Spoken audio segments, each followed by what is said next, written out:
All right, Deborah, we're ready. Hello, everybody. Welcome to Paper Cuts Part 6, Special Effects and Finishing Techniques with Daniel Dejan, Sappi, North America.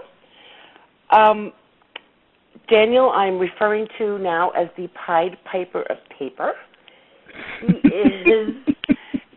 He's just a fantastic person. I don't even want to waste any time saying things that he will cover during this webinar. Hopefully, you've all signed up early enough and have your sample book. It is fantastico. And I'm Daniel. I'm just going to turn it right over to you because I'm really excited to start learning stuff. Thanks, Deborah. First of all, I want to welcome everybody who's joining us. Thank you so much for taking the time to share this extraordinary piece with us. Through the course of our conversation today, I'm going to be dropping a lot of production notes and a lot of different hints, and so let's get going. And again, I want to remind everybody, there is a chat box. If you want to ask questions, please go ahead and type in the questions. I'll be looking. If I can answer them during the course of the conversation, I'll be more than happy to. Otherwise, Deborah and I will gather them up, and then we'll send out some sort of correspondence to answer your questions. And then what I'll also let you know, at the very last slide today, you'll have access to my email address, my Facebook, Twitter, LinkedIn addresses, so that you can always contact me. I absolutely want to make myself available to be able to answer any questions that you might have.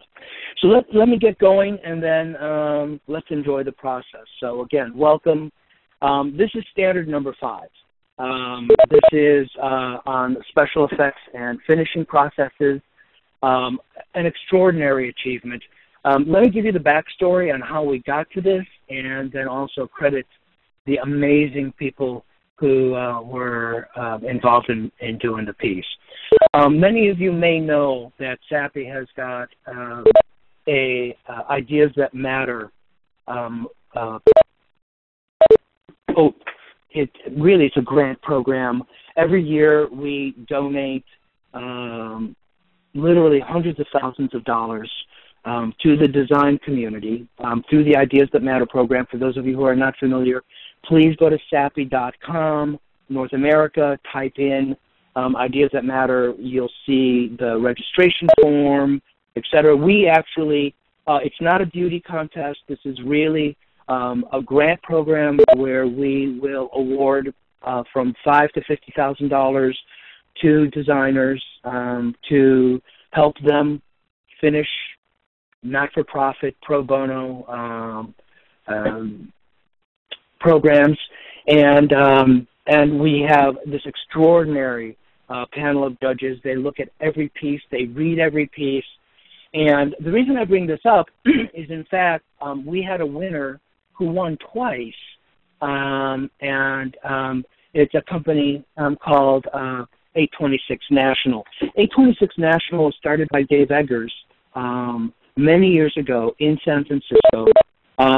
It is an after-school writing program, and for students basically 8 to 18 years old, they get together. There are professionals who help them learn to write, help them write short stories, and this is what started in San Francisco at 826 Valencia, and at the end of the year, they gather up all of the short stories, and then through the auspices of a printer in the area and a paper company who donate their services and their paper, they print a book of these short stories. It's a magnificent program.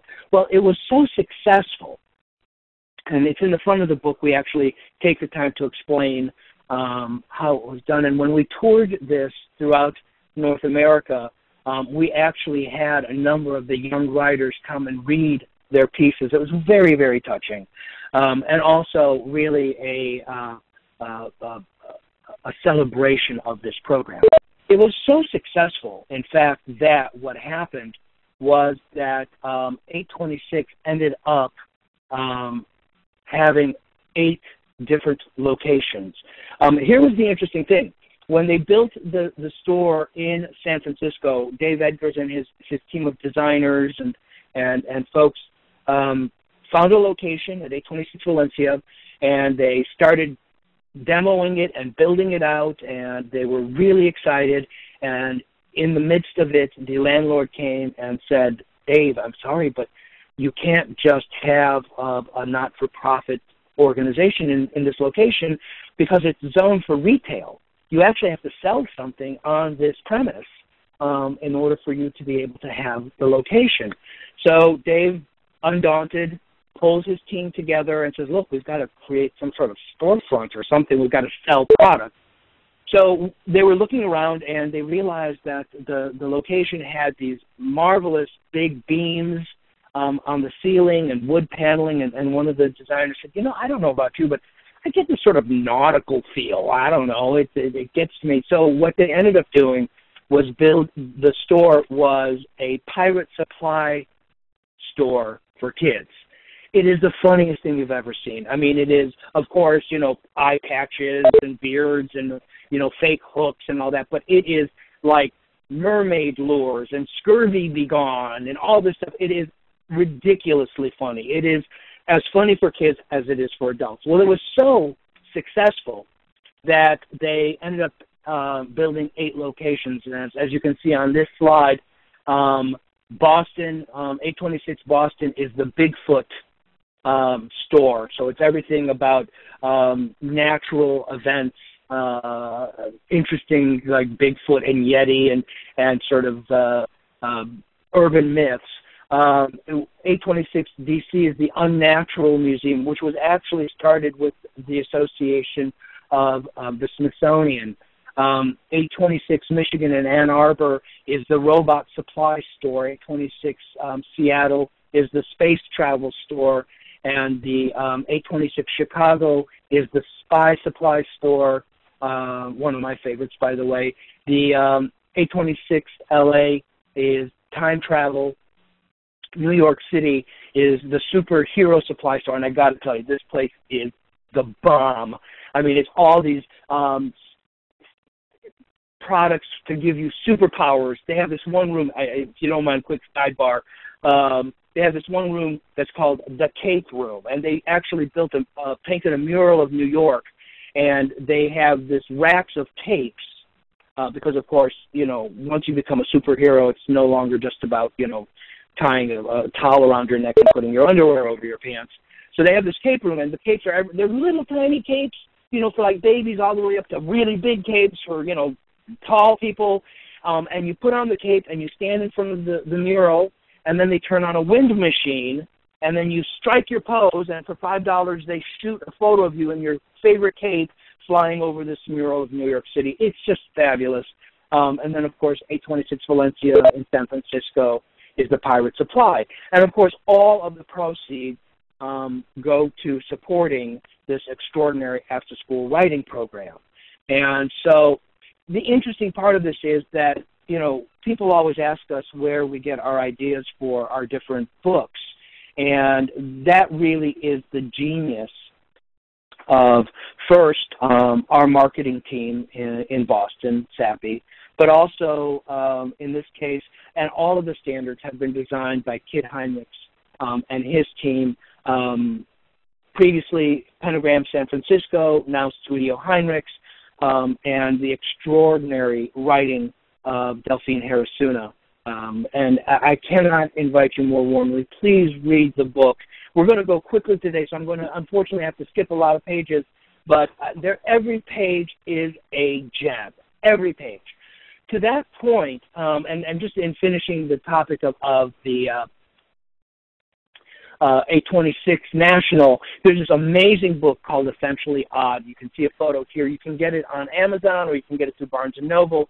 Essentially, it is a catalog of all of the different wares that are available being sold online and in the stores.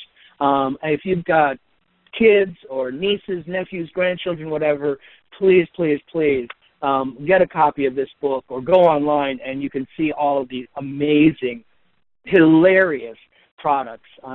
So here's the interesting thing. We were looking for a theme and a topic that would support this concept of special effects and specialty printing and finishing, and the genius of Kit Heinrichs and his team looked at, and again, working with our folks in our marketing department in Boston, we were so amazed by 826 National, and we realized, my God, we've got all these themes. I mean, you've got pirates and robots and space travel and all this, strange stuff. Wouldn't that be an extraordinarily suitable topic to use as the base for being able to show special effects?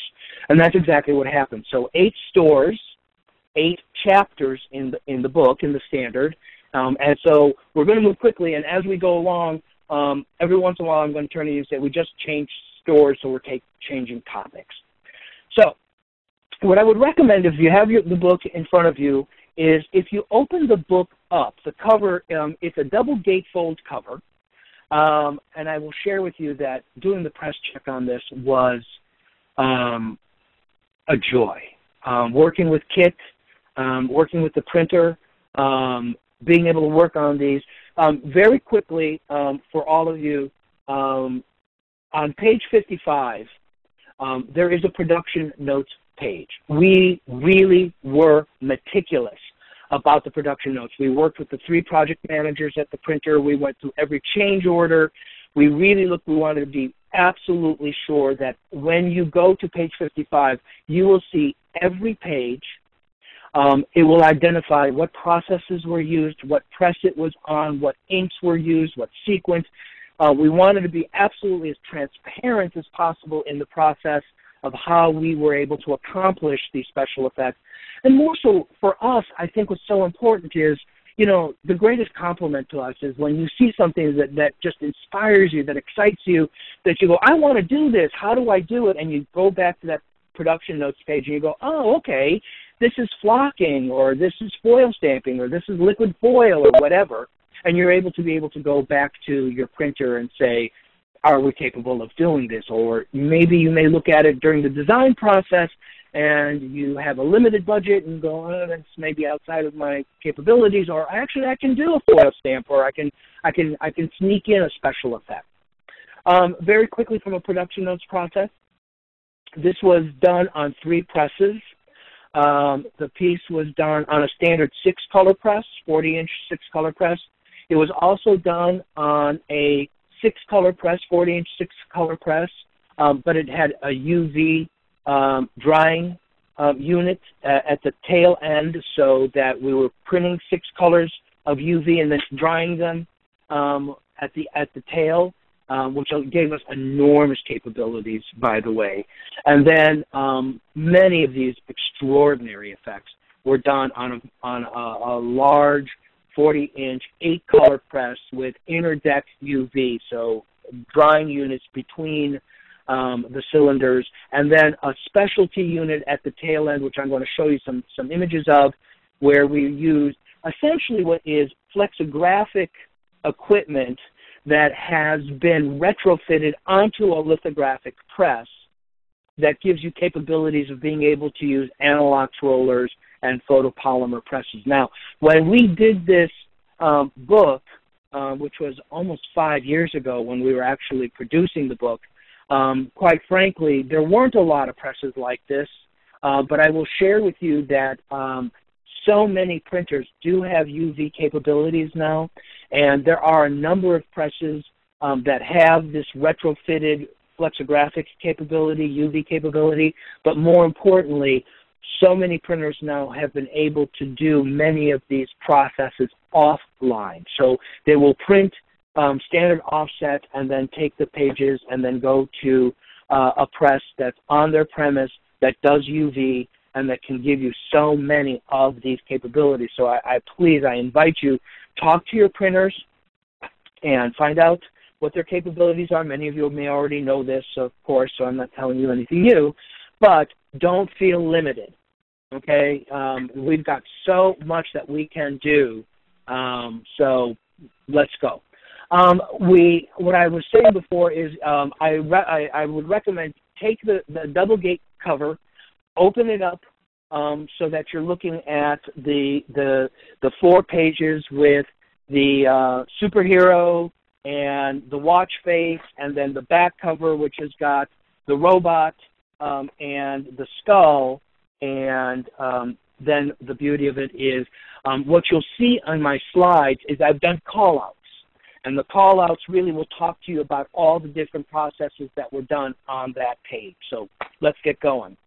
On the front cover, now we're looking at the superhero. So the first call-out that you see is we put, and then all of this, by the way, was printed on McCoy, on our top sheet. But I will share with you that, very honestly, I have in my career done many of these techniques on a wide variety of sheets. And I will give you a caveat that, we were very careful about sheets where we were going to do a lot of processes, one on top of the other. You really have to have a sheet that's got great ink holdout and great dock-in control, but also has got the capability of being able to take a lot of these processes. When we were doing the press check, I will sort of share this process with you, and you'll certainly see it later on when we get into the book. How this changed our process was we were putting so many different processes on the sheet that it took more drying time. So it wasn't that we were able just to print the front of the sheet, flip it over, and do the back. We printed the front of the sheet, set it aside, worked on another sheet while the first sheet was drying, and then flipped it over and then did the back side. So our production schedule had to change to accommodate dry time, but it was done. I will share with you this was a long process. It took a lot of passes. We did use quite a bit of additional paper to be able to because of all of the make-readies required in terms of registration. But please keep in mind, and this is a caveat I hope that you'll hold throughout our conversation, which is when we did this piece, this, from our perspective, from Sappi's perspective, this is an educational piece. So we're going to extend ourselves. We're going to really do a lot of stuff.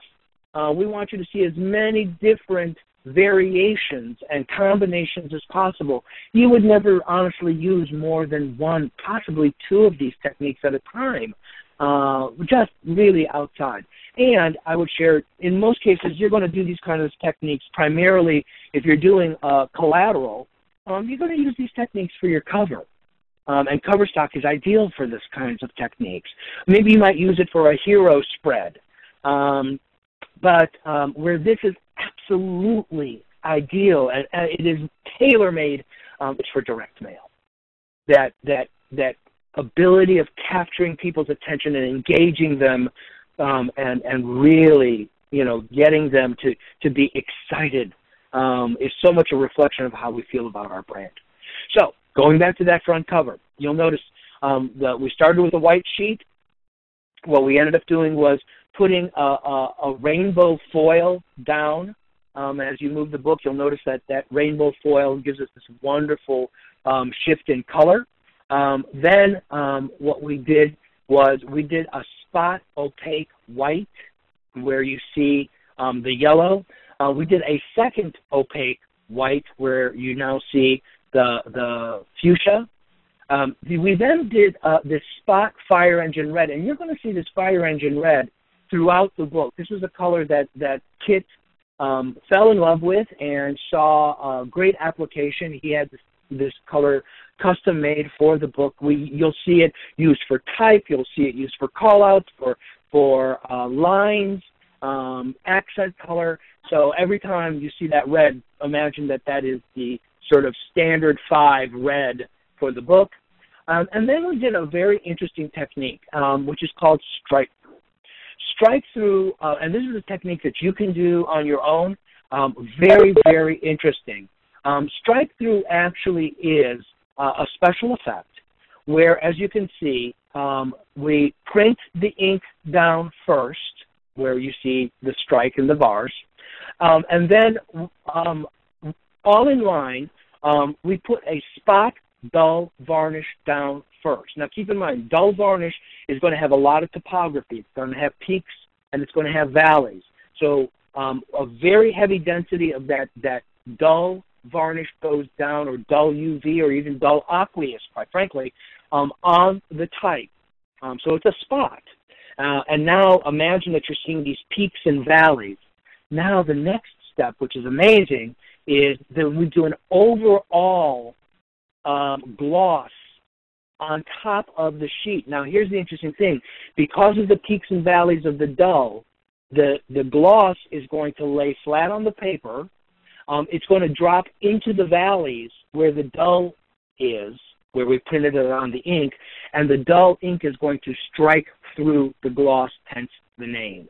Now here's the interesting thing. You can do this on a standard 6-color press. In fact, a lot of printers do this exceedingly well now. The technique's been around for over a decade. Wonderful technique, 4-color process plus a dull and a gloss, dull down first always, gloss second. Or, interestingly enough, on a 6-color press, four colors down first, dull, maybe a spot color, and then a dull, and then the gloss is done offline.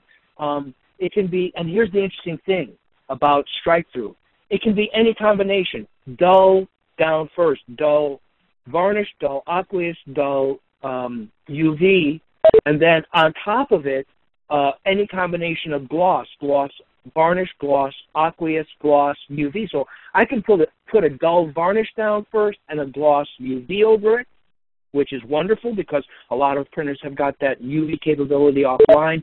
But Strikethrough is a wonderful technique, and what it does is that it gives you that wonderful gloss in the non-image areas, or in this case we did it over what was already printed, but then the dull is only in those spots. It's a wonderful technique. You should all learn to use this. Ask your printer about it. Every printer is going to have all kinds of wonderful samples to do this. Finish this with an overall very, very, very light gloss UV just for scuff and scratch protection because it's the cover.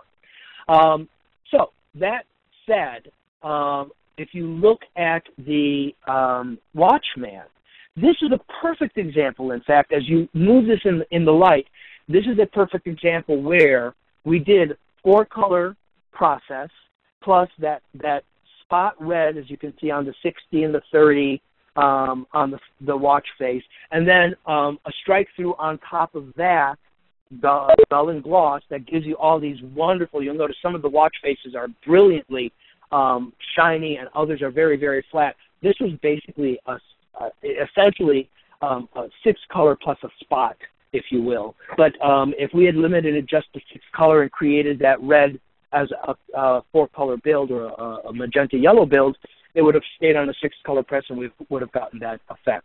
Very, very nice. Wonderfully done. Beautiful technique. If you look at the robot, this is unusual. And this is a technique that we're going to talk about because on the robot, what you're going to see is, in fact, beg your pardon. Yeah, I beg your pardon. We're going to go to the skull because, interestingly enough, if you open this up you're totally on the left-hand side, you've got that beautiful skull. What you're going to notice is because we were on press and this is one side of the sheet, you're going to see a lot of the same techniques being used. So on the skull, the foil, the rainbow foil again, and then the 2 spots of opaque. Again, this sort of replicates what we did before. The fire engine red on the snake, and then this marvelous technique called reticulation. Reticulation is a specialty technique. It requires a UV press, and in this case, we were using these specialty rollers, which we'll talk about in a second. But what I want you to see is, again, in reticulation, we're going to put the ink on the paper, so in this case the snake, and then what we're going to do is we're going to flood the entire area with a dull varnish. Okay, so we already had the dull varnish on a press. We're going to do this dull varnish overall. But then we're going to do this specialty technique where we use a very thick coating of a UV using a roller onto that area. As you can see now, this is a spot. And I don't know if all of you are familiar with like crinkle finish on furniture, where they put one layer of lacquer down and then they take the second layer and they play with the viscosity. They thin it out.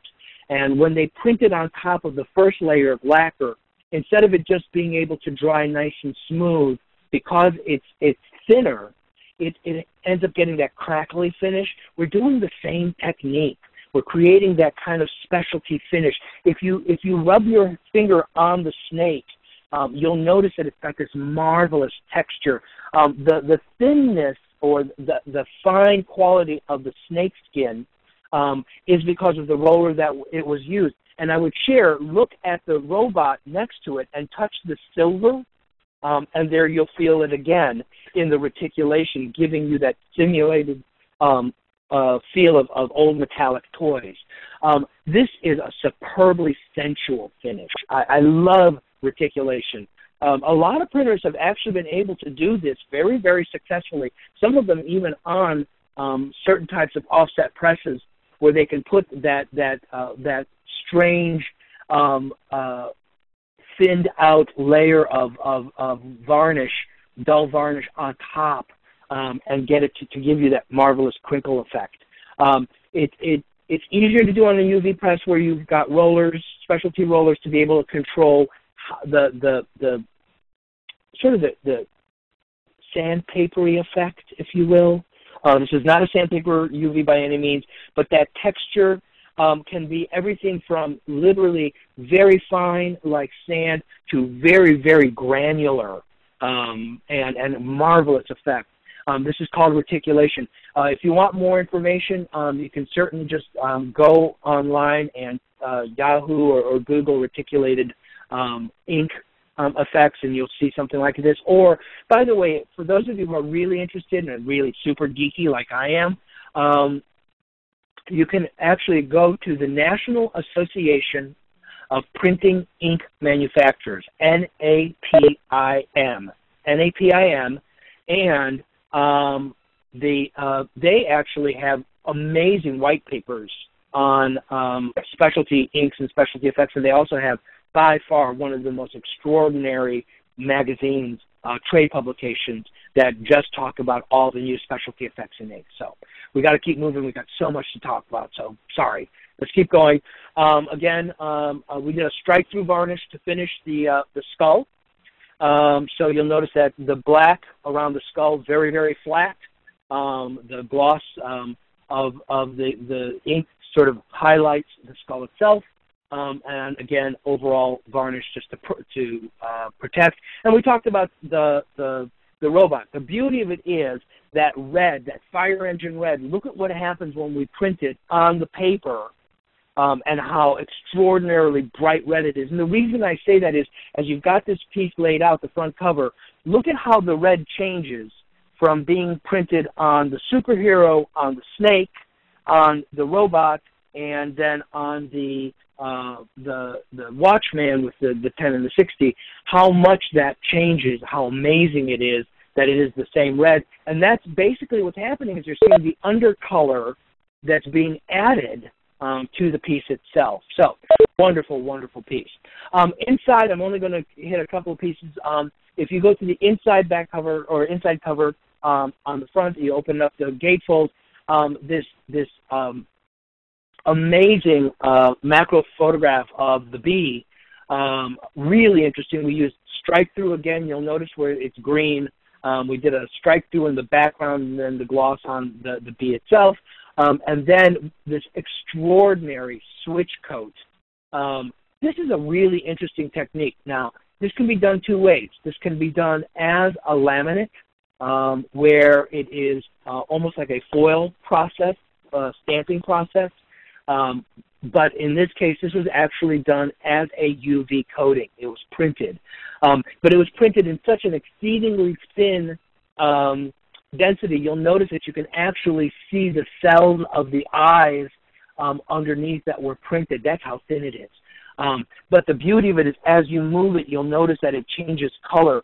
This is a wonderful effect. This can be done, again, it can be done as a stamping process, or it can be done in different machines, or it can be done on press with this effect. Really, really quite lovely. Wonderful way of being able. Now here, quick sidebar. If I did this as a stamping process, I could overprint this. I could overprint this with white or with color or another process.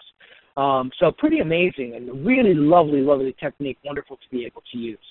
Then if you touch the body of the bee, a beautiful inline soft touch on top of the bee. This is, soft touch is become pretty commonplace. I still love it. I still think that when done properly, it can be done on a 6-color press with a power coater. It can be done on a press where they dedicate one of the cylinders just to soft touch and just do it as an aqueous. Lovely, lovely technique. Really changes the feel of a piece. I highly recommend that you do this typically on a gloss finish. So a lot of ink holdout, so it really sits up high and that you really get a lot of hand to it. So unfortunately, we've got to pass a whole bunch of pages, and I'm sorry that I've got to do this, but just out of time, I would share with you, please turn to page 7 in the book, and this amazing, breathtaking lenticular piece. All of you are familiar with lenticular. We got it when we were kids in our Cracker Jack boxes. This is a real specialty piece. This is most unusual because this piece actually is a 16-layer lenticular. Now, what does that mean?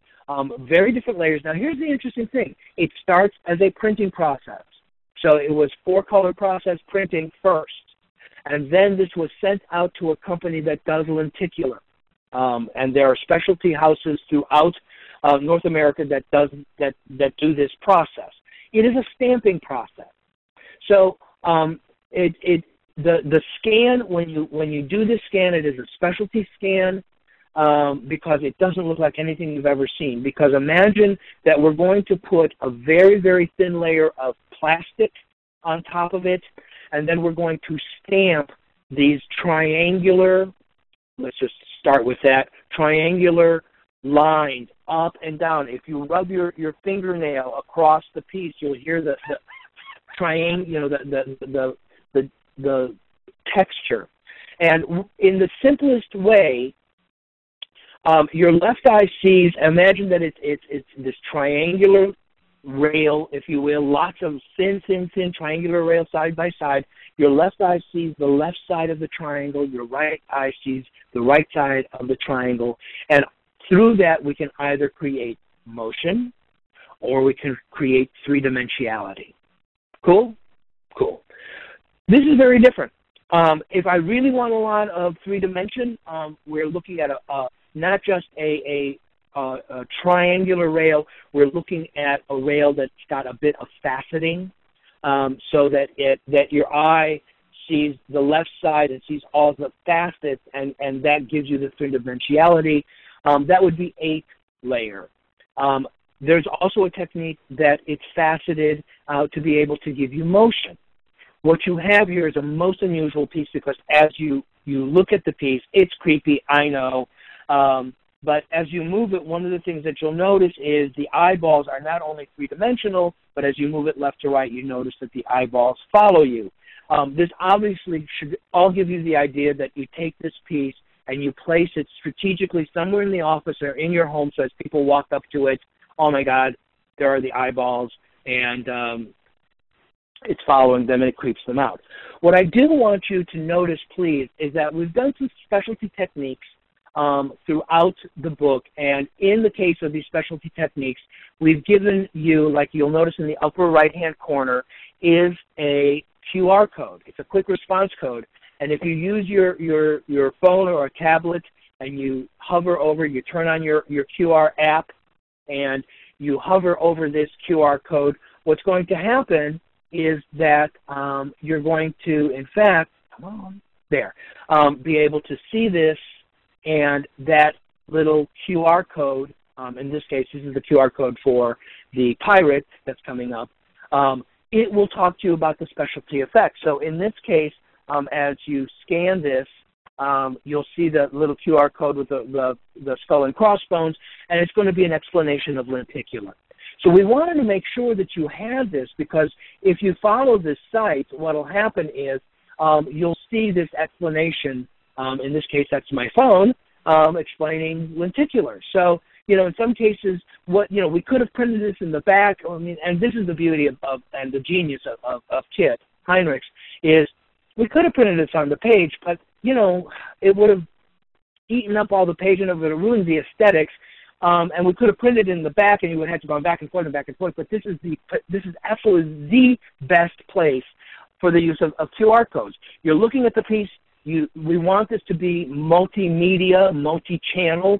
So you take out your phone, your tablet, you're looking at the piece, at the book, you pull out your phone, you scan the QR code, and now you're reading an explanation as you're looking at the actual piece.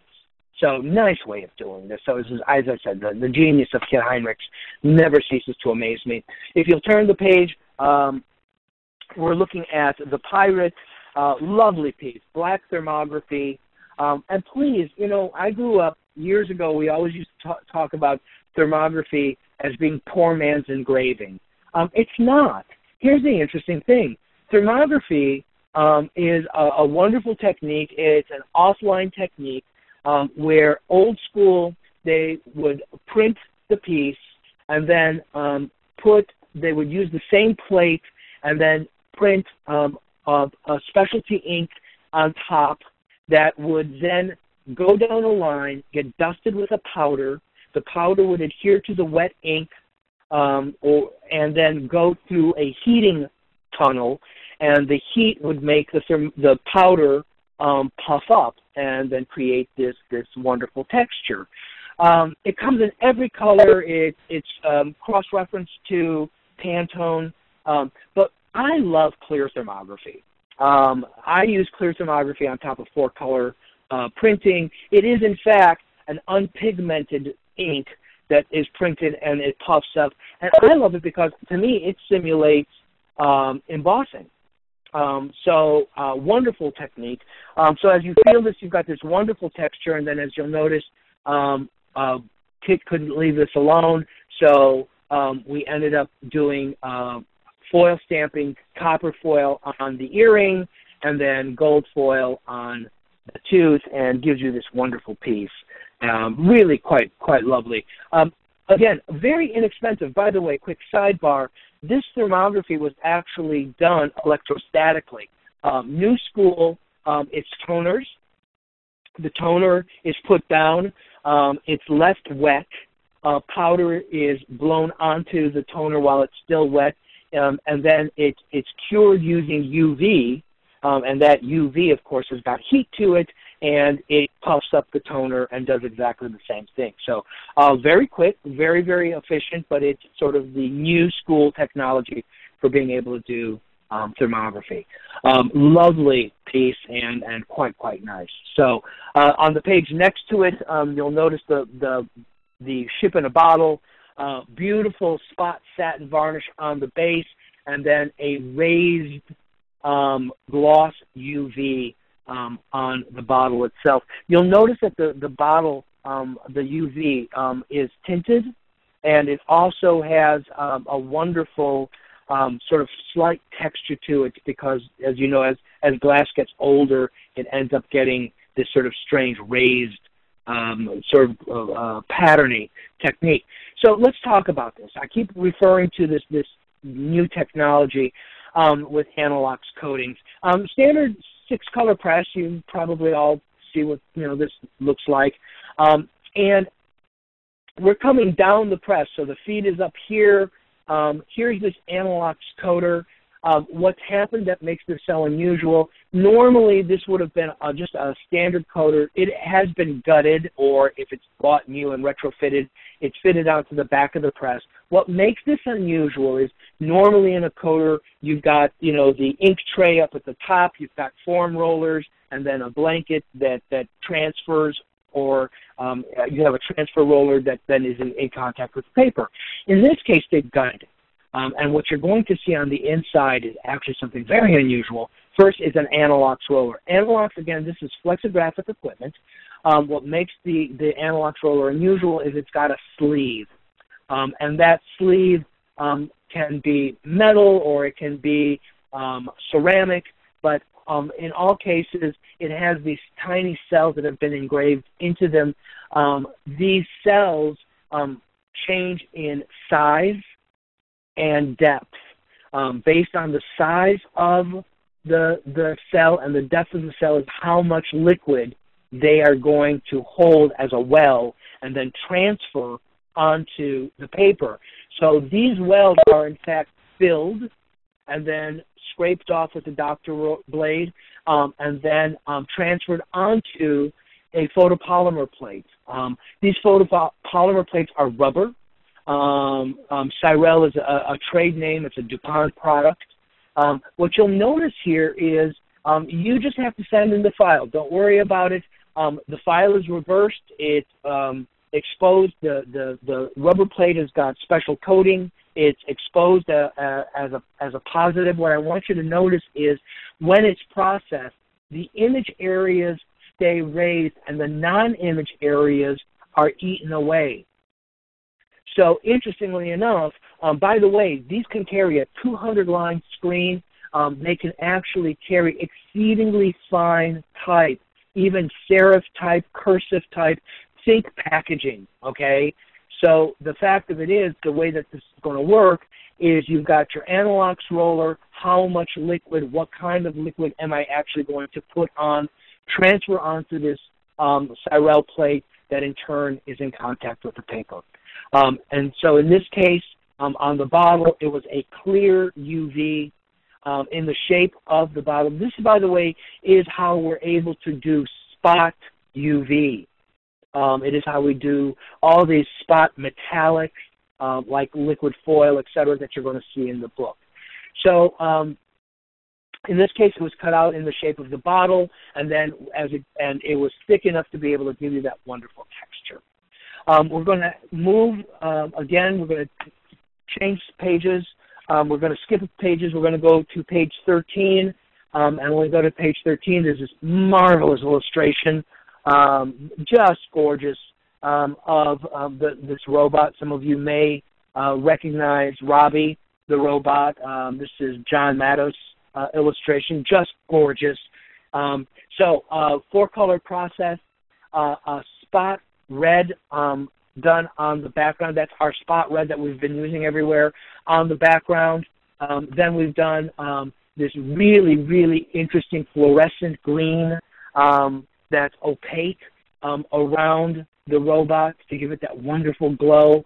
And then this really interesting quick spot varnish to be able to get on the type and on the robot to really call it out from the background and give it a little bit more dimension. But if you'll feel the sand at the bottom of the piece, this is a sandpaper UV. Sandpaper UV, you're going to see this a number of times throughout the book. Sandpaper UV is a UV coating. There is a specialty chemistry added to it.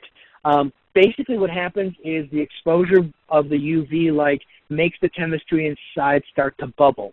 A little bit of light, very, very fine. A lot of light, a little more texture. A lot of UV light ends up being extraordinarily granular. In fact, the way that we spec this as designers is just like sandpaper. We spec it as grit: fine, medium, coarse, and coarse. So you're going to see this again a little later. In fact, we're going to jump pages again, and if you would, we're going to, and by the way, we're missing some beautiful pages here on some beautiful foil stamping techniques, robot foil stamping, and some fluorescent inks and day-glow inks. But if you would, please turn to page 18. On the left-hand side, you've got this really icky centipede with a rubber UV, and this is not soft touch. This is actually rubber. But where I want to call your attention actually is on the right-hand page. This extraordinary page that's got this really beautiful dull varnish on the copy, but more interestingly, a medium grit sandpaper on the sand. And then what I really want you to do is feel the foot. And what you've got here is a sculpted brass die, debossing the footprint into the sand. Absolutely lovely. If you feel the heel and you feel the toes, superb texture. In fact, the debossing is so deep that if you notice, we had to fold the page over in Quattro, so you can literally feel the debossing on the inside if you slip your hand between that fold. Because the backside at this point, we've changed the structure. We've physically changed the structure of the fibers of the paper with pressure and heat using this sculpted brass die. So actually, really interesting technique. So anyway, keep moving. We've got a lot of effects to go to. One of Deborah's favorite techniques, if you'll go to page 22, this is wonderful. You've all grown up with this. On page 22, what you'll see is a spot satin varnish background. We've printed 4-color on the piece itself to create the background, and then the face of the Yeti and the hand. And then this was sent out, and then you'll notice a spot gloss varnish on the 4-color process, and then a spot white flocking.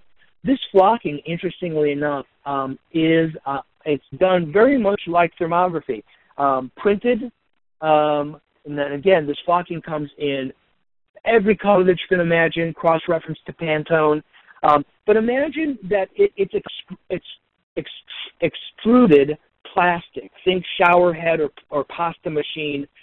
They take recycled plastic, and by the way, key point, everything in this book is recyclable. Everything. This actually met California regulations and rules for recycling.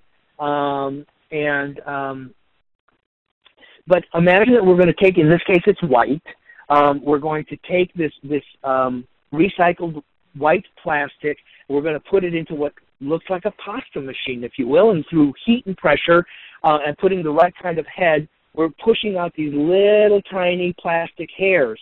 So interestingly enough, when you specify flocking, you first have to specify the color, but then you also have to specify the length.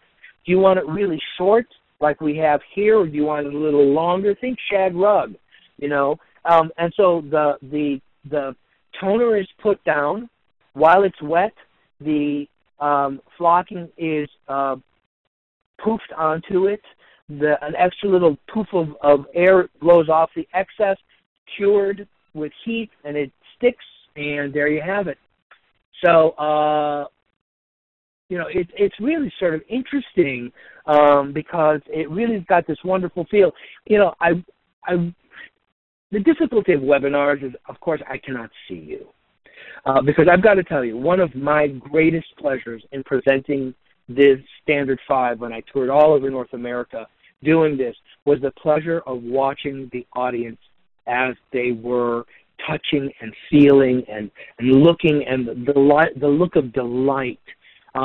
This really keys into a very, very important aspect. And why did we do the book?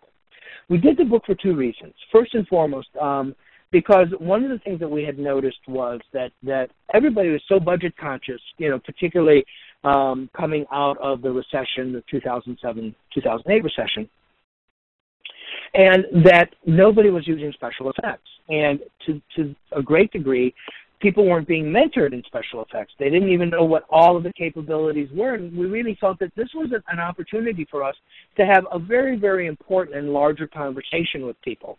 And that was, you've got these magnificent effects that are available and can be done on press or off press.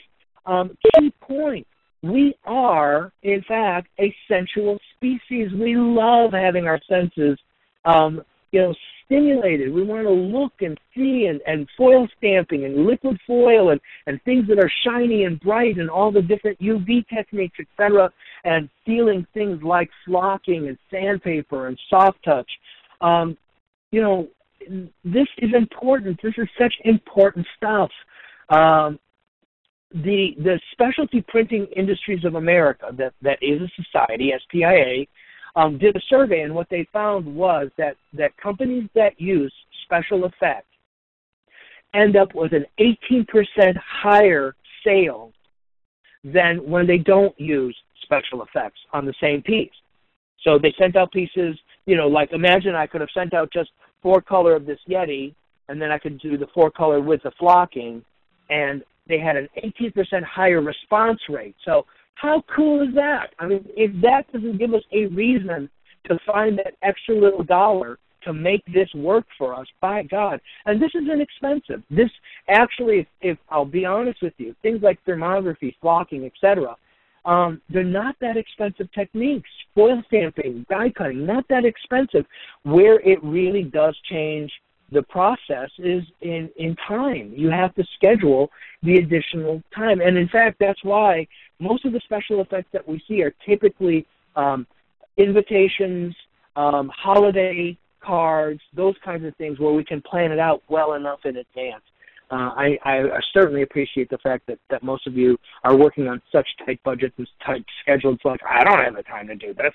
Well, yeah, I get it, but, in some cases, try to make the time. You'll notice that we've given you a QR code here at the lower right-hand corner so that you can, in fact, get more information on flocking. Right-hand page, absolutely breathtaking. This is an absolutely advanced page. I'm not recommending this. I would share with you that most lay audiences would not really appreciate the sophistication of this piece. But the 4-color process printing, you'll notice that there was a strike-through done. You have to move this page in the light to be able to see all of the different processes. So 4-color process, strike-through, so gloss and dull, to create the first set of foliage, what we've highlighted in purple, and then a spot satin varnish on this set of foliage, now done in the mustard color, and then finally reticulation on top of now this is not a Yeti, in fact, this is, shoot, I just blinked on it, because there's a difference between, this is a Sasquatch. The difference is a Yeti kills you in the snow and a Sasquatch kills you in the forest. So that's the difference. One is white, one is dark. Anyway, so, but that reticulation just on the Sasquatch, just to differentiate it from all of the different varnish techniques and UV techniques. Really a gorgeous, gorgeous page, but very, very sophisticated. Again, very light spot UV as well overall, just to be able to protect all of the different processes. We're going to change pages, if you please, and we're going to go to page 24. Really beautiful technique here. By the way, one of the things I should mention, wherever you see shadows throughout the book, what you'll notice is that we actually, and this is very much Kit Heinrich, whenever he wants all of the shadows to be uniform throughout the book. So one of the things that he does is that he's always requested a spot gray to be used for all of the shadows throughout the entire book. And you'll notice that we do highlight it. This is a spot gray for the shadow. Then the spot satin varnish on the logo. We've changed cities, by the way. We're in Echo Park. This is the time travel. Then a spot gloss coating on the tablets, on the capsules. This is a gorgeous sculpted brass die, by the way. This sculpted brass die, first what you'll notice is that it embosses the caplet, but then it also debosses the date on the caplet. So we're going through time travel. It's going to require drugs. Here are the drugs. Okay, so if you take this caplet, you'll go to the year 2055. If you take this caplet, you'll go to the year 1620. So here on the right-hand side, we're traveling through time. That's the sound of time travel, by the way. I can do that because I can't see how ridiculous you think I look. Anyway, you open up the spread. You've got this beautiful 2-page spread, really amazing. Left-hand side, Henry VIII, time zone 1547. Look at this piece carefully because this is really extraordinary.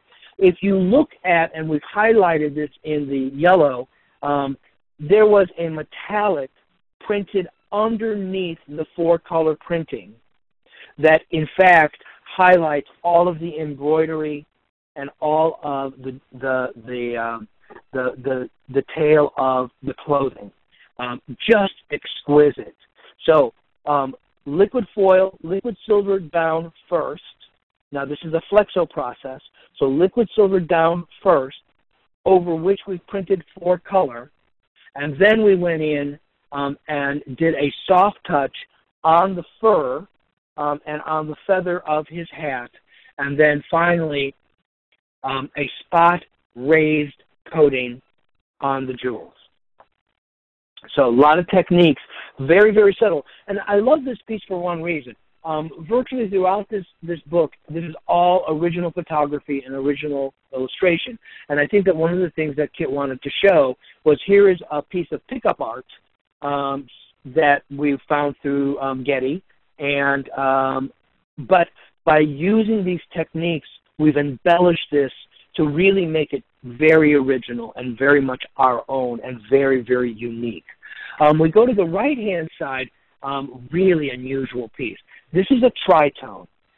This is actually a tritone of light gray, silver, and black. Really beautiful. This is an etching from the 1600s. This is Elizabeth the First. And what you'll notice is we've really played with it.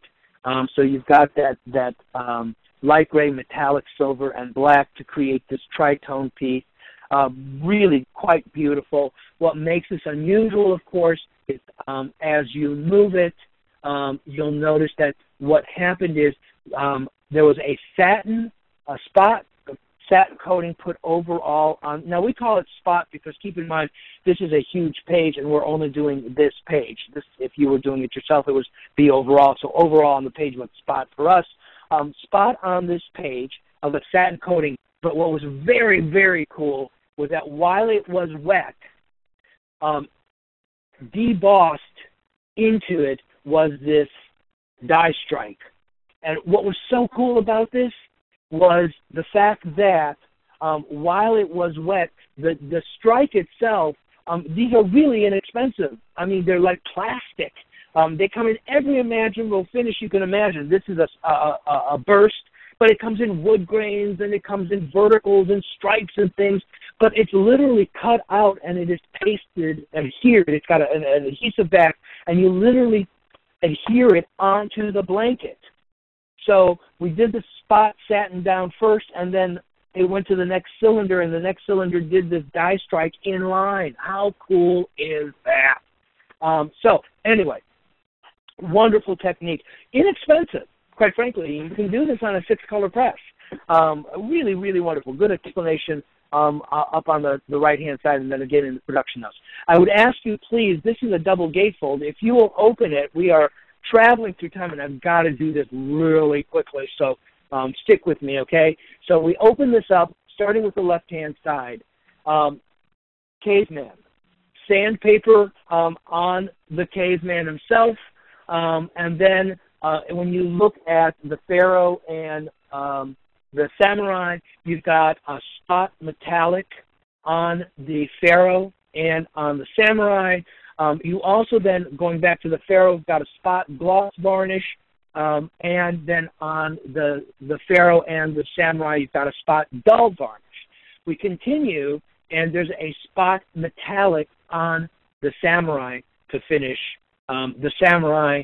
Then, sorry, I didn't finish the samurai because then we did a technique where we did a spot raised coating on the samurai and the libertine. You can literally feel it when you feel the libertine, and as you feel the detailing of the samurai.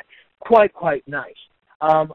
So finish the libertine with a spot satin varnish, then going to the cowboy, spot reticulated on all of the shadow areas. Then We did a strike-through on the ad man and on the hippie. By the way, rub your finger on the ad man up and down. If you rub your nail, that reticulation kit specified a very, very fine linear screen to go on top of the ad man because he wanted to simulate the lines in black and white television. How brilliant. What genius is that? I mean, this really is what separates Kit and his team of designers and makes them so extraordinary as print designers. I mean, there are other great designers around. I have the extraordinary pleasure of working with Kit and his team. But anyway, we all joke that we think that this image of Kit, this is the hippie when he was much younger, but spot gloss varnish on the hippie, and then finally a spot gloss coating on the cowboy, the ad man, and the astronaut. Now, just to give you a sense, that's a lot of stuff, right? This is 2 passes through an 8-color press. Yeah, I know. I waited for this job a long time, folks. Now, obviously, you would never do something like this, but what we wanted to be able to do was to show you as many different combinations as possible, like the Libertine, where we did the 4-color and then we did a spot raised UV. You could have done that with Thermography, but we had this in line. The idea of being able to do 2 metallics on the Samurai, or using sandpaper on the caveman was brilliant. So really, really terrific. So yeah, you're looking at 2 passes through an 8-color press. Now I'll tell you, I know that that's massively impressive, but that's not the bad boy. The bad boy, unfortunately, I'm asking you to skip a bunch of great pages where we're doing space travel and the Seattle store, but I would ask you please to go to page 36. 36, we're at the Museum of Unnatural History, and what you'll see is that marvelous blue fish on the left-hand side. By the way, feel the fish. This is singularly one of the most beautiful pieces of engraving, true engraving, that you will see. I just throw a loop down on top of this. Honest to God, the detail on this is breathtaking. But what I would ask you to do, which is really fun, and if you've got somebody standing, sitting next to you, or watch out on your right-hand side, grab the page with the boar's head, pull it, and there you've got 5 panels of Rock'em Sock'em special effects action, and there it is. I mean, and again, I've got to do this really quickly. But as you look at this, you've got 5 panels. Starting from the left-hand side, let's go through this. First thing you've got is that fire engine red. Actually, excuse me a second. Let me go back a second. First thing you've got is that metallic gold on top of the artichoke head. Then that spot red that we've been using throughout the book, here it is again. It's on the crab. It's on the kite. It's on the watermelon. It's being used. It's actually on the next panel with the horse of a different color. We used it there as well. You're going to see that red going throughout the entire piece. This is going to give you a sense of how big this piece is and how many effects it's going to have. We've done spot gloss varnish on the melon rind and the seed, on the image of the moray eel, on the skull of the antelope, on the shoes of the hip-hop beetle, and then on the foliage of the pineapple. We continue with this amazing, now again, we were using that spot gray for shadows. Here you'll notice that we use it on the lemur. We use it as the shadow of the hula dancer. Underneath the horse of a different color is the base gray for the back, the shadow of the skull, and then the shadow of the frog. Keep going, and what you'll notice is a spot raised matte coating. So feel the horns of the antelope on top of the 4-color. Feel the back on top of the matte gray, and it's actually got this marvelous texture to it. Really quite lovely. Then you're going to have spot and dull varnish. Keep going, and then here, if you look at this sign with the Tasmanian double crossing is amazing. It is a fluorescent yellow down first. You've got 3 hits of black. You've got that black here. Why is it 3 hits of black? Because what you are looking at in this spread, this 5-panel spread, is 3 passes through an 8-color press. The first pass, no problem. The second pass, lots of registration issues, really had to be very, very careful. Needed a lot of drying time. By the time we came in and put in the third pass, crapshoot. I mean, we really had to be incredibly careful, first and foremost, in terms of registration, but you're looking at a lot of techniques going on here. Yes, 3 passes on an 8-color press. What I want you to notice here is the post of the sign is done with a liquid silver. The same silver that we used on Henry, we used here, but what I really want you to notice, which is amazing, is we printed the liquid silver down underneath and printed 4-color of the frog.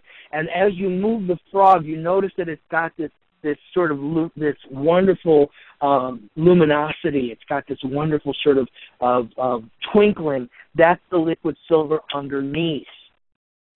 So yeah, I mean, just amazing technique.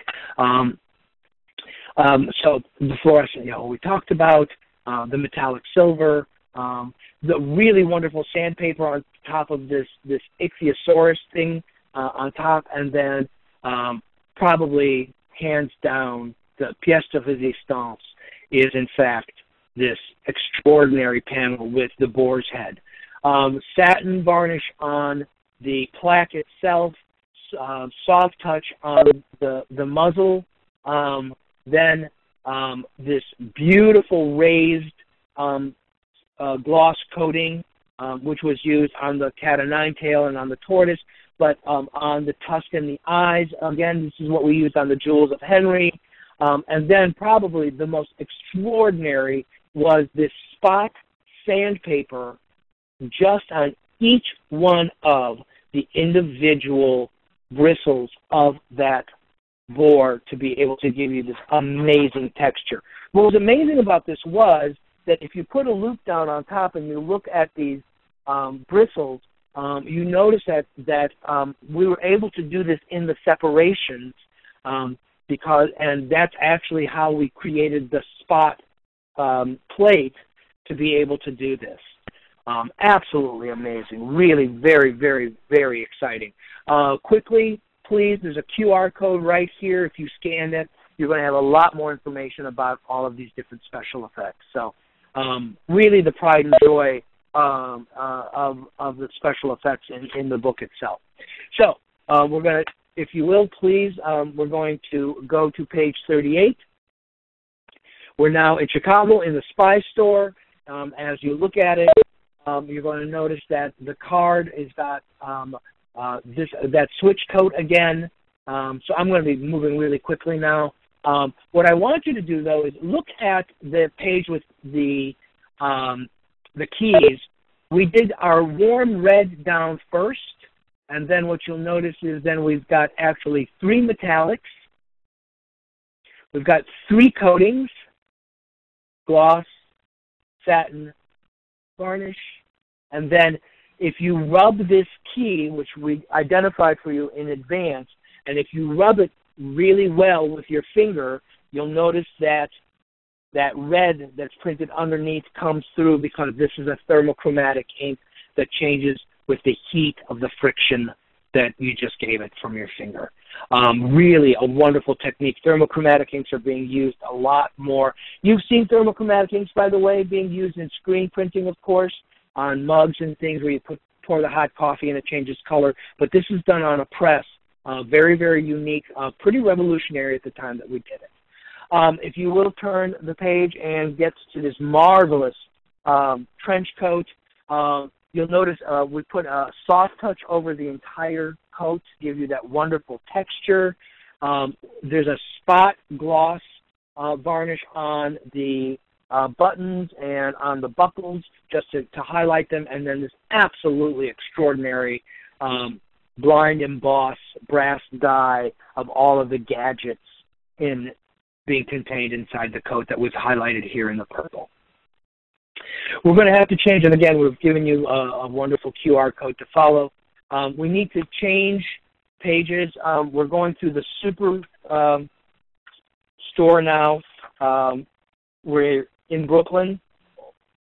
And as you turn the page, if you go to page 44, real quick sidebar, I don't have a slide for this, but that kryptonite that's down at the bottom, the beauty of this as you feel it, it's a brown and black duotone over which we then did an opaque white, a fluorescent green, and then sandpaper on top of it to be able to create that effect. Pretty cool. But speaking of pretty cool, this is really one of our prides and joys. We've got this page. We created these anti-heroes, Photoshop woman, online dating man, outdoor voice man. But the one I want you to notice is this guy right here. He's called Super Dude. And if you follow the instructions here, it'll take you to a website. And if you go to that website, we give you an instruction on how to be able to download an app called Geneo. Geneo is an augmented reality app. And if you download that app and then hover over the Super Dude, what you're going to have is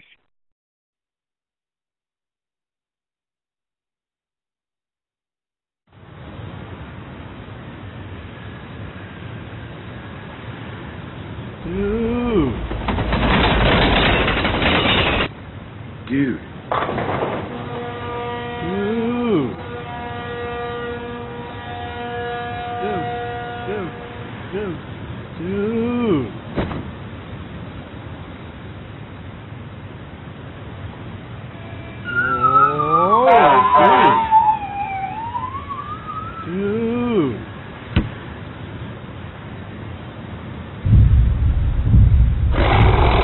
Whoa, dude. Dude.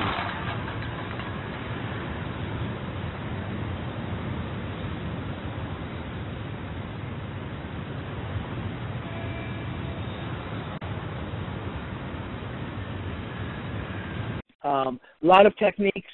So augmented reality, another technique. If you want more information about augmented reality, I cannot invite you more warmly. Please go to Yahoo or Google. Go to YouTube. I beg your pardon. Go to YouTube and type in augmented reality, and there's just this absolutely extraordinary array of videos that show you examples of all these different marketing campaigns using augmented reality, tattoos, business cards, beautiful campaigns, Lego, BMW, all of them. So please, you'll really enjoy it. So a lot of techniques.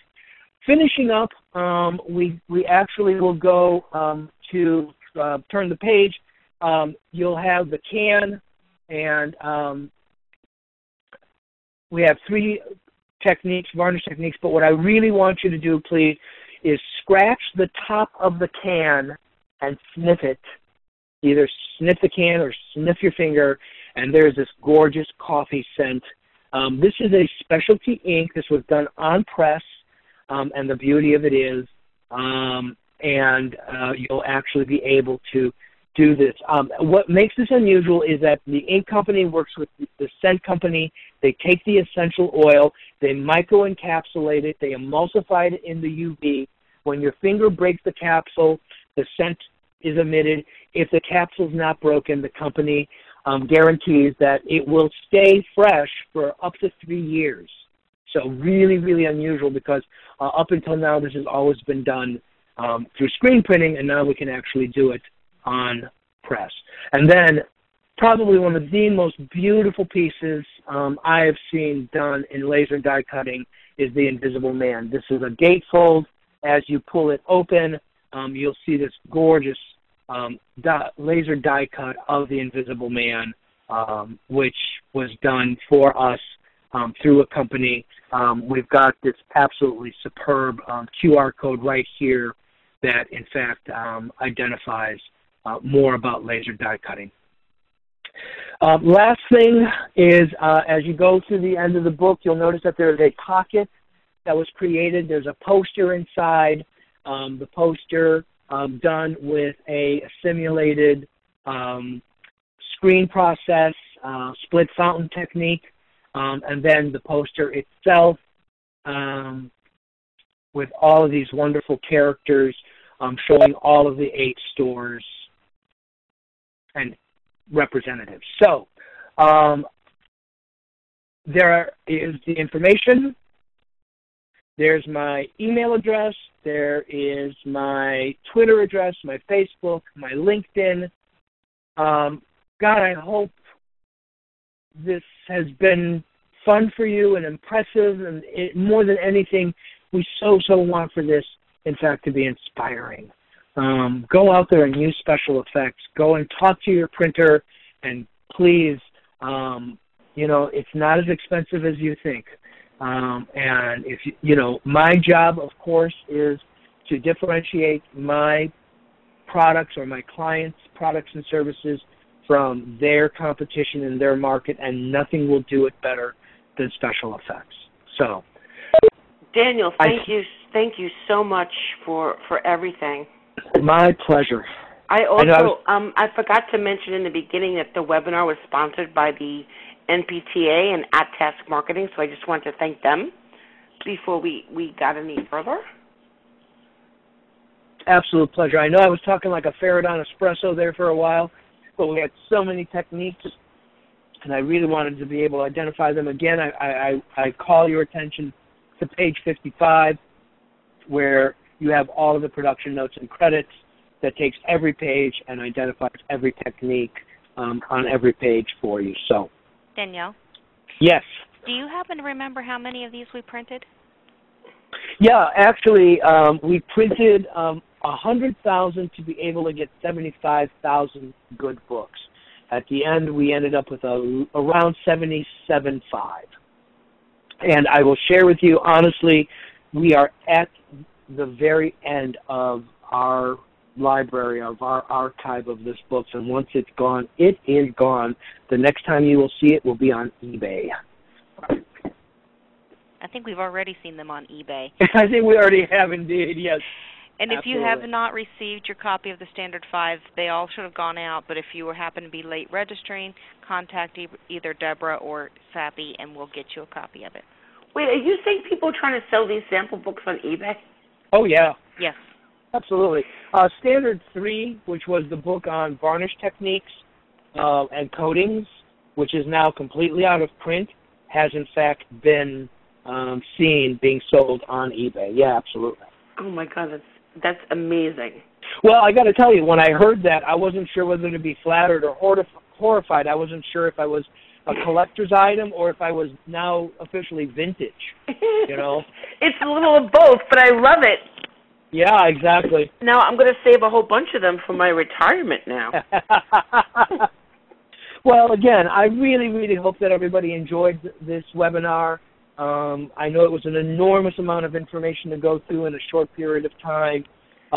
Hopefully, you'll now be able to take this aside and on your own in a quiet moment, go over each page, reading the production notes, really appreciating all of these techniques. And as questions arise, which I'm sure they will, please do not hesitate to contact me, and I'll be happy to help you through this gladly. Thank you so much. I really appreciate it, Daniel. Well, from the heart. Again, as I always like to say, I truly hope sincerely that all of your printing meets all of your expectations. Aww. Take care, everybody. Talk to you soon. Bye.